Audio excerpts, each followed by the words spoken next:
ఒకటే, మనందరం కలిసికట్టుగా తెలుగుదేశం పార్టీ కింద తిరువూరిని అభివృద్ధి చేద్దామనే నేను కోరుకుంటున్నా. చంద్రబాబు నాయుడు గారు అహర్నిశలు కష్టపడుతున్నారు, పవన్ కళ్యాణ్ గారు కష్టపడుతున్నారు, లోకేష్ గారు అయితే మరీ ఎక్కడ పడితే అక్కడ ఇన్వెస్ట్మెంట్స్ కోసం తిరుగుతున్నారు. అయ్యా, తెలుగుదేశం పార్టీ అందరం కూడా కలిసికట్టుగా తిరువూరిని అభివృద్ధి చేయడంలో కష్టపడదాం. ఏదన్నా అపోహలు కనుక మన మధ్య ఏదన్నా ఉంటే గౌరవ ముఖ్యమంత్రి నారా చంద్రబాబు నాయుడు గారికి, లేకపోతే మన అధ్యక్షులు పల్లా శ్రీనివాస్ గారికి వివరించి, నిజంగా ఎవడన్నా ఇబ్బంది పడుతున్నారు ఏదైనా చేస్తారంటే ఆయన కంప్లైంట్ ఇచ్చుకుంటామే కానీ మనం మాట్లాడుకుంటాం మంచి విషయం కాదని నేను తెలియజేసుకుంటున్నా. దత్తు గారి గురించి చెప్తున్నాం. గత 3 నెలల బ్యాక్ నా దగ్గరికి వచ్చి ఒక మాట అన్నారు, నేను చాలా ఆర్థికంగా ఇబ్బంది పడుతున్నాను, నా హాస్పిటల్ ఇబ్బంది పడితే నేను ఒకటే మాట అన్నాను, ఇబ్బంది పడద్దు, మీరు పార్టీ కోసం కష్టపడి 9 సంవత్సరాలు కాన్స్టిట్యూన్సీలో కష్టపడిన వ్యక్తి, మీ ఆర్థికంగా ఏదన్నా ఇబ్బంది ఉంటే నేను ఏదో కొంత సహాయం చేస్తాను, మీరు హాస్పిటల్ని మళ్ళీ సరిగ్గా తీసుకురండి అంటే అట్లాగేనని చెప్పడం జరిగింది. ఇది జరిగిన విషయాలు అవన్నీ మీకు వివరించడానికి మీ ముందుకు వచ్చాను. కొన్ని పత్రికలు కాదు, ఒక పత్రిక, ఒక టీవీ ఛానల్. ఆ టీవీ ఛానల్ వ్యక్తికేమో జగ్గయ్యపేట సీటు, మరి ఆ ఛానల్ ఇక్కడ ఉందో లేదో మరి నాకు తెలియదు కానీ ఎక్కడ కనపట్లేదు. ఆ టీవీ ఛానల్ వ్యక్తికి జగ్గయ్యపేట సీటు గురించి ఒక జగన్ రెడ్డి దగ్గరికి వెళ్ళి ఒక ఇది తీసుకుని ఎప్పుడు చూసినా శ్రీరామ్ తాతయ్యని విమర్శిస్తాడు, తెలుగుదేశం పార్టీని విమర్శిస్తారు, ఇంకొకళ్ళందరినీ విమర్శిస్తూ ఉంటారు. రెండోది ఆ ఛానల్ ఉంటే ఉండొచ్చు కూడా, మరి వాళ్ళు ఎప్పుడు వివరణ తీసుకుంటాం కూడా ఉండదు. ఏదన్నా ఒక ఆరోపణ వస్తే ఏముండదు, ఉన్నది ఛానల్ కూడా ఉంది. ఎప్పుడు వివరణ తీసుకునే పరిస్థితుల్లో లేని ఛానల్ ఒక ఛానల్. ఆ ఛానల్ జగ్గయ్యపేట సీట్ తెచ్చుకోనన్నా తుక్కుగా నీకు నోడిస్తారు.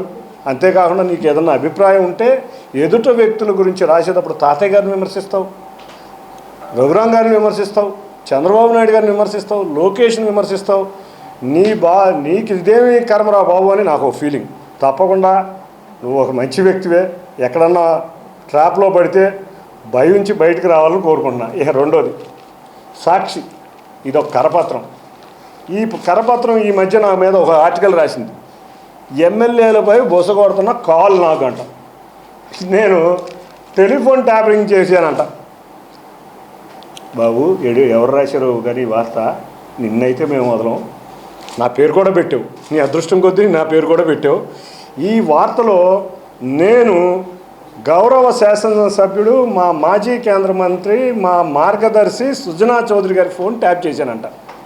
ఈ వ్యక్తి రాసింది ఇవన్నీ కాన్స్పిరసీలు. ఈ వ్యక్తికి రాసింది ఏంటంటే, ఒక భారతీయ జనతా పార్టీకి తెలుగుదేశంకి ఓ యుద్ధం పెడదాం అనుకునే స్టైల్లో రాసావు. ఆయన మాకు మార్గదర్శి, నాకు మా అందరికీ పెద్ద ఆయన ఫోన్ నేను ట్యాప్ చేశాను. ఇది నువ్వు రాసేది. ఈ కర్రపత్రిక నిత్యం నా మీద విషం కక్కుతానే ఉంటుంది. ఎందుకంటే ఎవరైతే మా పెద్ద గౌరవ పూజలు నందమూరి తారక రామారావు గారు ఒక మాట చెప్పారు, అది ఇప్పటికే కూడా నా చెవిలో మోగుతూ ఉంటుంది. నువ్వేదన్నా మంచి పని చేయాలనుకుంటే నీకు 100 అడ్డంకులు వస్తాయి, వాటిని పట్టించుకోకుండా ముందుకు నడువు. అది మా పెద్ద మాకు నేర్పిన సూత్రం. ఇటువంటి చెత్త కార్యక్రమాలు చేసే ఈ పత్రిక నిన్ను ఆల్రెడీ ఇవాళ ప్రెస్ ట్రస్ట్ ఆఫ్ ఇండియాకి కంప్లైంట్ ఇవ్వడం జరిగింది, క్రిమినల్ డిఫర్మేషన్ వేయడం జరిగింది. కమిషనర్ గారు కూడా మొన్న అడిగా, క్రిమినల్ డిఫర్మేషన్ వేస్తే కేసులు ఎందుకు కట్టట్లేదని. ఇతను రాసే ఈ పేపర్ రాసేవన్నీ కూడా ఏ రోజు చూసినా పోనీ దీంట్లో ఒకటే అడుగుతున్నా, టెలిఫోన్ ట్యాపింగ్ చేశాను కదా నువ్వు అన్న దాని ప్రకారం అరెస్ట్ చేయించున్నాను. మరి టెలిఫోన్ ట్యాపింగ్ అంటే ఒక మహానేరం, తప్పకుండా అరెస్ట్ చేయించు. నేను ట్యాపింగ్ చేశానా, కాల్ రికార్డ్స్ తీసానో ఏదో చెప్పు. కాబట్టి ఇటువంటి ఎన్నో కాన్స్పిరసీలు రాష్ట్రం మీద పడుతున్నాయి. కాబట్టి మనం ముందుకు వెళ్ళే విషయంలో, అభివృద్ధిలో, సంక్షేమంలో అన్నింటిలో కూడా మనందరం కూడా ఎన్ని చిన్న విభేదాలు ఉన్నా కూడా కలిసికట్టుగా ముందుకు వెళ్ళి చంద్రబాబు నాయుడు గారి కష్టాన్ని, పవన్ కళ్యాణ్ గారి కష్టాన్ని, లోకేష్ గారి కష్టాన్ని, అన్నిటికన్నా ముఖ్యంగా మన ప్రధానమంత్రి నరేంద్ర మోడీ గారి 2047 వికసిత్ భారత్ యొక్క కష్టాన్ని మనం ముందుకు తీసుకువెళ్ళి తప్పకుండా వారి ఆశయాలు సిద్ధించే విధంగా మనం కూడా కృషి చేద్దామని, ఏదన్నా ఉన్నా అందరం కలిసి ఈ విజయవాడ నగరాన్నే కాదు తిరువూరు పట్టణాన్ని, తిరువూరు నియోజకవర్గాన్ని కూడా అందరం కలిసికట్టుగా అభివృద్ధి చేద్దామని తెలియజేసుకుంటూ, వాళ్ళందరికీ కూడా మరొక్కసారి మహిళా బిల్లు రేపు రాబోతుంది. తప్పకుండా అందరి మహిళలకి మరొకసారి కంగ్రాచులేషన్స్ అండ్ ఆల్సో ఈ బిల్లు తీసుకొచ్చిన అందరికీ కూడా ధన్యవాదాలు. Thank you.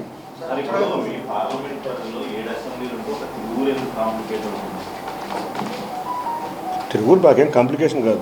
తిరువూరులో తెలుగుదేశంకి ఉన్న కాంప్లికేషన్ ఏమీ లేదు. తిరువూరులో ఇప్పుడు ఒక్కొక్క వ్యక్తుల దగ్గర ఒక్కొక్క రకమైన వైఖరి ఉంటుంది. ఆ వైఖరిని మేము సమన్వయం చేసుకువెళ్ళటమే మా యొక్క కర్తవ్యం. తెలుగుదేశం పార్టీ మేము తిరువూరు అభివృద్ధి కోసం కృషి చేస్తున్నాం. తిరువూరులో అందరం కలిసికట్టుగా ఉండి తిరువూరు అభివృద్ధికి ముందుకు తీసుకెళ్తాం. ఏదెవరికన్నా చిన్న చిన్న అపోహలు కనుక ఉండి ఎవరన్నా ఏదన్నా చెప్తే దాన్ని మా అధ్యక్షుల వారు కూర్చోబెట్టి మాట్లాడి క్లోజ్ చేస్తారు. ఇంకేముందా? Thank you.